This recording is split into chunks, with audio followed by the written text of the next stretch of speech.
नमस्कार। आज हम एक कहानी पर बात करेंगे। दो भाइयों की कहानी है ये। हाँ, उनके किरदार, उन्होंने क्या रास्ते चुने। और फिर उन रास्तों का नतीजा क्या निकला। बिल्कुल। कहानी का नाम है दो भाइयों की सीख। इसमें एक गांव है, एक किसान है रघुवीर, और उनके दो बेटे हैं, धनंजय और अभय। ये कहानी हमारे स्रोत से है और हम कोशिश करेंगे कि इसके जो अलग अलग पहलू हैं उन्हें समझें। कुछ ऐसी बातें जो शायद पहली बार में पकड़ में ना आए। हाँ, चलिए देखते हैं। तो शुरू करते हैं। कहानी शुरू होती है किसान रघुवीर की बीमारी से। वो काफी बीमार हैं, लगता है उनका आखिरी समय है। तो वो अपने बेटों को बुलाते हैं, धनंजय और अभय को। अच्छा। और उनसे कहते हैं, देखो घर के पीछे एक पीपल का पेड़ है ना, हाँ। उसके नीचे मैंने कुछ सोने के सिक्के दबाए हुए हैं। वो मुश्किल वक्त के लिए है। अच्छा, एक तरह की सेविंग। शर्त रखी, कहा कि देखो तुम दोनों मिलजुल कर रहना और ये सिक्के तभी निकालना जब बहुत ज्यादा जरूरत पड़े, बहुत ही ज्यादा। ये बात जरूरी है। मतलब यहाँ पिता की मंशा सिर्फ पैसे देना नहीं थी। नहीं नहीं। वो शायद उनकी एकता, उनकी ईमानदारी, इसको परखना चाहते थे, है ना? हाँ बिल्कुल। ये सोना एक तरह से उनकी परीक्षा भी थी और सुरक्षा भी। बिल्कुल सही, एक जिम्मेदारी थी। लेकिन जैसे ही पिता का देहांत हुआ, बड़ा बेटा जो था धनंजय, हाँ। उसकी नीयत में खोट आ गया। ओह, इतनी जल्दी? हाँ, कहानी कहती है उसे रात भर नींद ही नहीं आई। बस वो सोने के सिक्के, वो चमक उसकी आंखों के सामने घूम रही थी। ये तो लालच का पहला संकेत है और ये बहुत तेजी से आता है। बिल्कुल। सारे वादे, सारी नसीहतें, सब भूल गया वो। तो उसने क्या किया? उसने इंतजार नहीं किया। आधी रात को चुपके से उठा। अकेले? हाँ, अकेले गया, पीपल के पेड़ के पास जमीन खोदी और सारे सिक्के निकाल लिए। अरे, वो पिताजी वाले सिक्के चुरा ले गया। अब धनंजय को सच बोलना चाहिए था। हाँ, लेकिन उसने तो कमाल ही कर दिया। बजाय सच बताने के या शर्मिंदा होने के, उसने सीधा इल्जाम अभय पर डाल दिया। क्या? अपने ही भाई पर? हाँ, बोला चोर कौन है, मुझे सब पता है। तू ही रात को उठा था, ये सिक्के तूने ही निकाले। ओह, ये तो बहुत ही बुरा हुआ। मतलब एक तो चोरी और ऊपर से इतना बड़ा झूठ। वही तो सोचिए, पिता की आखिरी इच्छा, भाई का भरोसा, सब एक झटके में खत्म कर दिया उसने। ये दिखाता है कि लालच इंसान को कितना अंधा कर सकता है। सही गलत, अपना पराया सब भूल जाता है। और परिवार में जब भरोसा टूटता है, उसका असर तो बहुत गहरा होता है। बिल्कुल। धनंजय का ये कदम, ये कहानी का पहला बड़ा टर्निंग पॉइंट था। यहाँ से उसका रास्ता नीचे की तरफ जाने लगा। पिता एकता चाहते थे, उसने धोखा चुना। अभय का क्या हुआ? उस पे तो झूठा इल्जाम लग गया। हाँ, उसके लिए तो ये बहुत बड़ा सदमा रहा होगा। बिल्कुल। उसका दिल टूट गया। उसे इतना दुख हुआ, इतना अपमान महसूस हुआ कि उसने घर छोड़ दिया, गांव भी छोड़ दिया। बस ऐसे ही? हाँ, क्या करता वो? भाई ने ही चोर बना दिया था, तो वो चल पड़ा बिना किसी मंजिल के। रास्ते में बस यही सोचता रहा कि मेरे साथ ऐसा क्यों हुआ, बिना किसी गलती के। रात हो गई, चलते चलते थक गया तो एक चट्टान के पास आराम करने बैठा।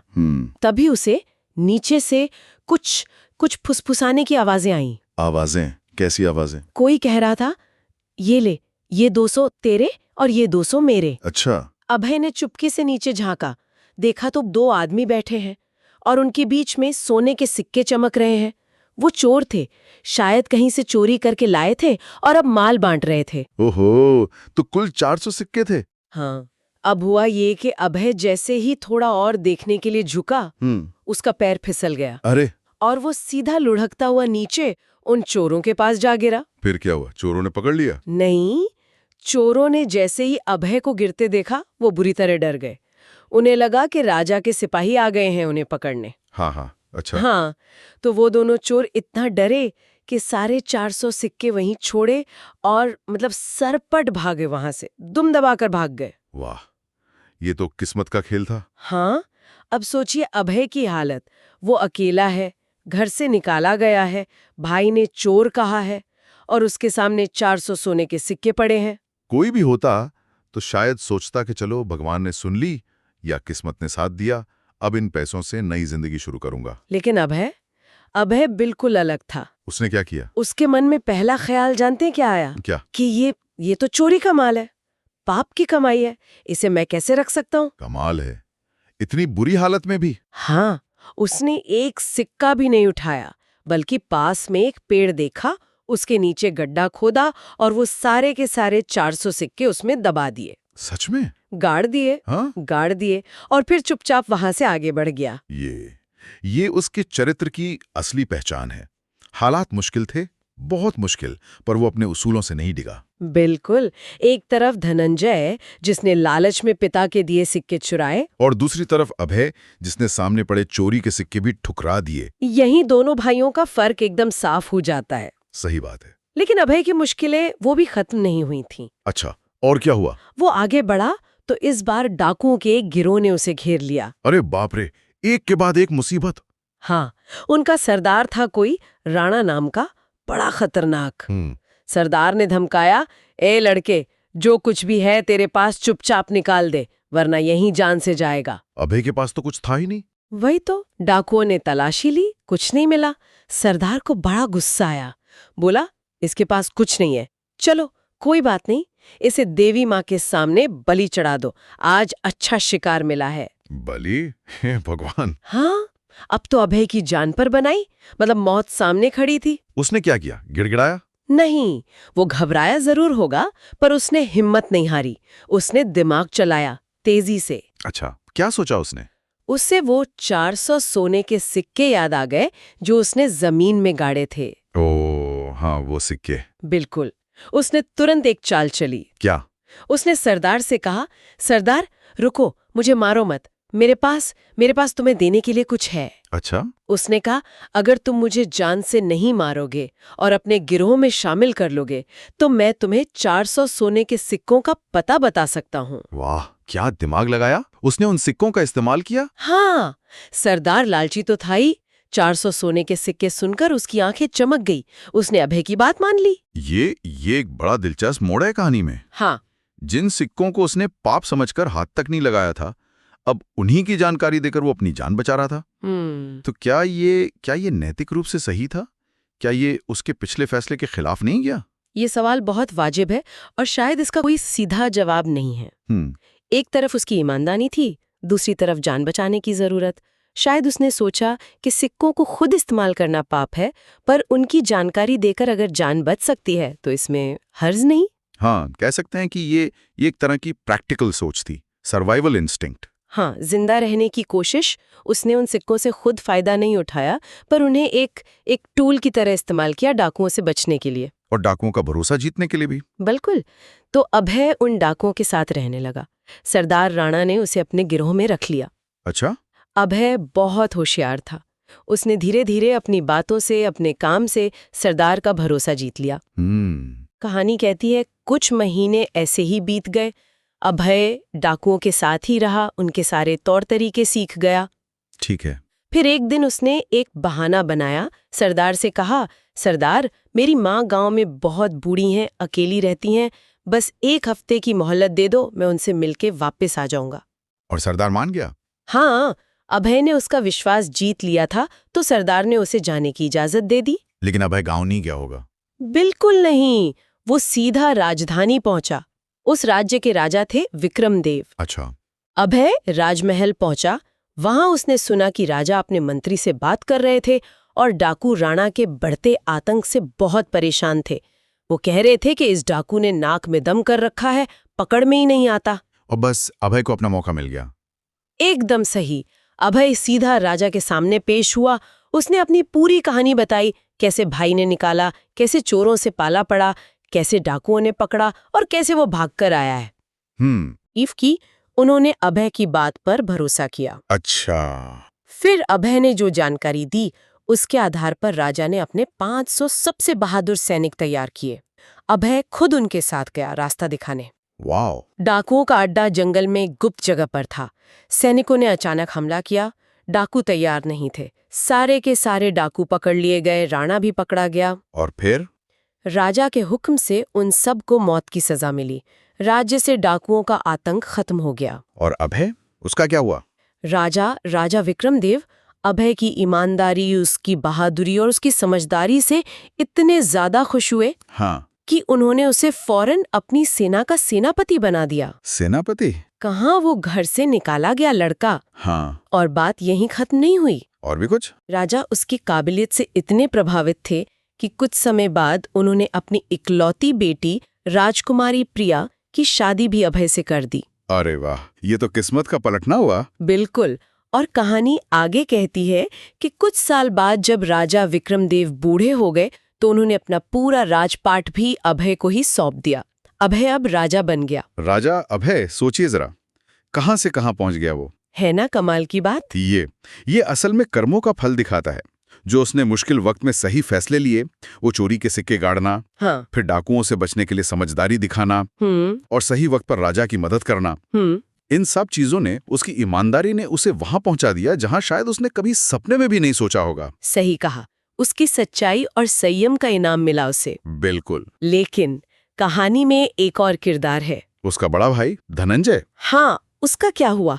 एक तरफ अभय राजा बन गया और दूसरी तरफ धनंजय। उसकी कहानी बिल्कुल उल्टी दिशा में चली गई। कैसे? कहानी बताती है कि धनंजय ने जो पिता के सिक्के चुराए थे, हाँ, वो उसने जुए में, शराब में सब उड़ा दिए, सब खत्म। ओह। हालत इतनी खराब हो गई कि मतलब खाने के लाले पड़ गए, बिल्कुल कंगाल हो गया। तो अब काम की तलाश में भटकने लगा और भटकते भटकते कहाँ पहुंचा? कहाँ? उसी राज्य में जहां अब अभय राजा था। हाँ। पर धनंजय को ये पता नहीं था कि यहाँ का राजा उसका भाई है। अच्छा, किस्मत का खेल देखिए। हाँ, वो एक सेठ की दुकान पर गया, काम मांगा। सेठ ने उसकी फटीचर हालत देखी, उसके चेहरे पर शायद वो अपराध के निशान देखे होंगे। सेठ ने उसे डांट कर भगा दिया। बोला, भाग यहाँ से, कहीं का चोर उचक्का लगता है। ये तो बड़ा अपमान था। और शायद यही अपमान उसकी बर्बादी का आखिरी कदम बना। मतलब? धनंजय के मन में आया, अच्छा मैं चोर लगता हूँ? जब दुनिया मुझे चोर ही समझती है तो फिर चोरी करने में हर्जी क्या है? ओह, उसने इसे सही मान लिया। हाँ, और उसने पलटकर उसी सेठ की पैसों की थैली चुराई और भाग गया। अरे, बस यहीं से उसकी असली चोर बनने का सफर शुरू हो गया। और वो इतना शातिर चोर बना कि थोड़े ही समय में पूरे राज्य में दमन चोर के नाम से बदनाम हो गया। दमन चोर। हाँ। ये देखना कितना जरूरी है कि ये सब शुरू कहाँ से हुआ था।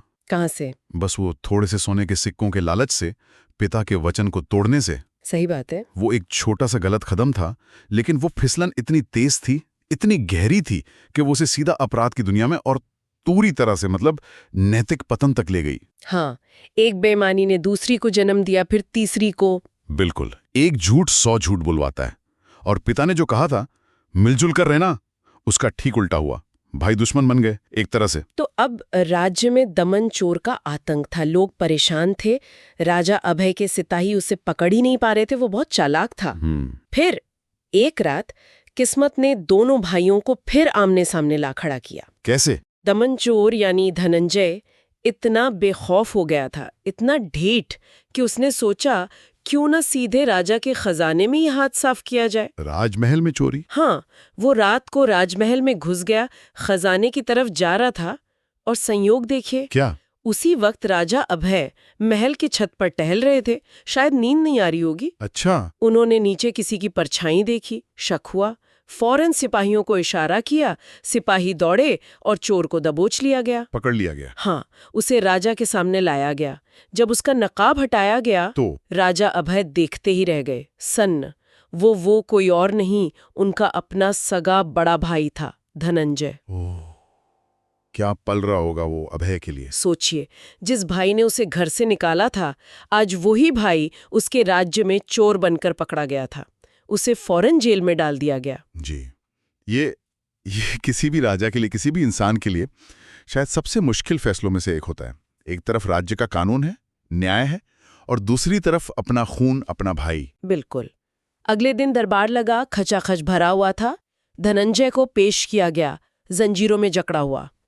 राजा अभय सिंहासन पर बैठे थे। उन्होंने धनंजय से पूछा, तुम्हारे खिलाफ राजकोष में चोरी करने के पुख्ता सबूत हैं, क्या तुम अपना अपराध स्वीकार करते हो? धनंजय ने क्या कहा? धनंजय ने सिर झुका लिया, बोला, हाँ महाराज, मैंने गुनाह किया है। और फिर उसने कुछ ऐसा कहा जिसकी उम्मीद किसी को नहीं थी। क्या कहा उसने? उसने कहा, महाराज, मैं मुजरिम हूँ, मुझे सजा मिलनी चाहिए, और मैं चाहता हूँ कि आप मुझे ऐसी सजा दें, ऐसी कठोर सजा जो दूसरों के लिए एक मिसाल बने, ताकि भविष्य में कोई और चोरी करने की हिम्मत ना कर सके। उसने खुद के लिए सबसे कड़ी सजा मांगी। हाँ, ये शायद उसका पछतावा बोल रहा था, या शायद वो पूरी तरह हार मान चुका था। कहना मुश्किल है, पर उसने सजा मांगी। तब राजा अभय ने अपना फैसला सुनाया। दरबार में सन्नाटा था। क्या फैसला था? राजा अभय ने कहा, अपराधी दमन चोर का जुर्म साबित हो चुका है। राज्य के कानून के अनुसार इसका एक हाथ और एक पैर काटकर इसे राज्य की सीमा के बाहर फेंक दिया जाए।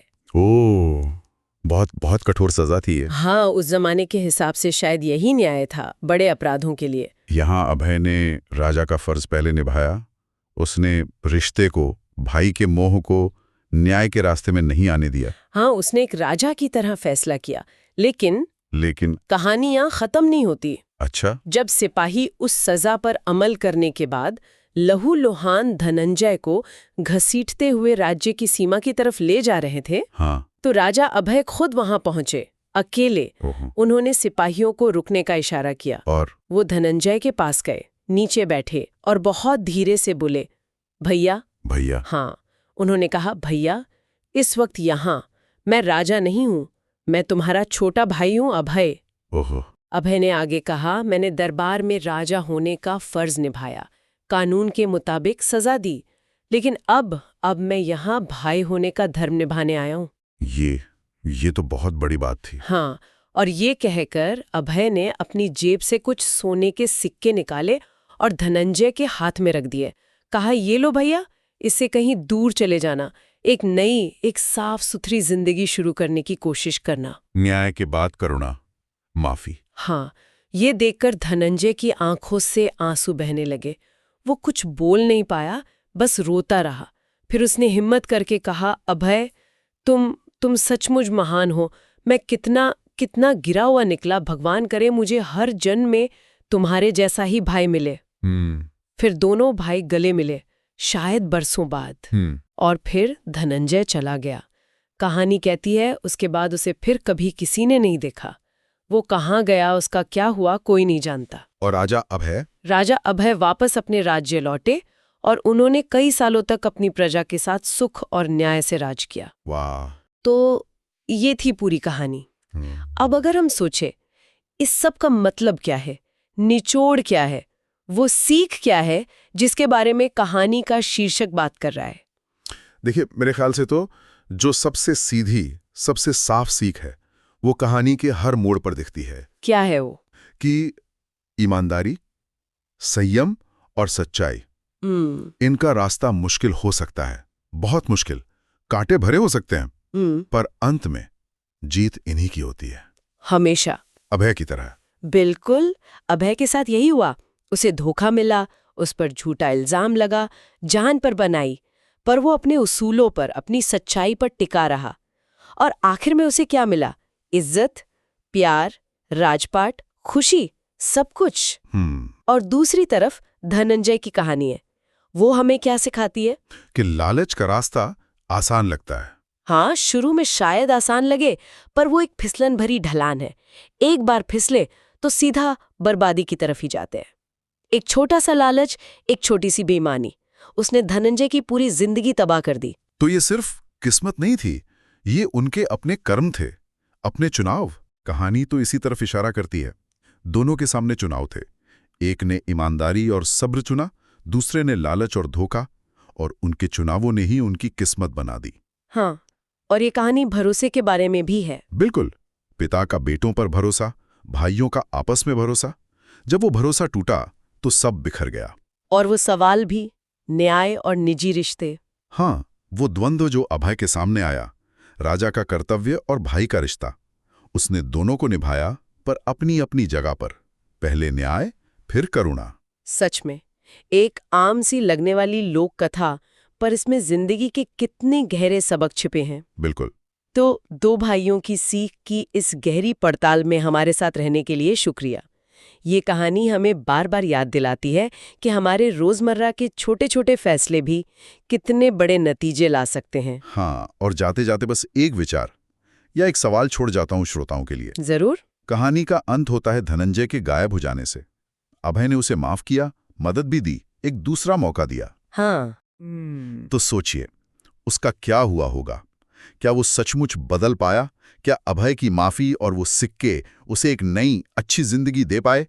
या फिर इंसान के लिए अपने किए हुए कर्मों के चक्र से बाहर निकलना इतना आसान नहीं होता, चाहे उसे दूसरा मौका मिल भी जाए। ये सोचने वाली बात है। हाँ, क्या पछतावा और माफी हमेशा एक नई शुरुआत की गारंटी होते हैं? ये सवाल कहानी हमें सोचने के लिए छोड़ जाती है।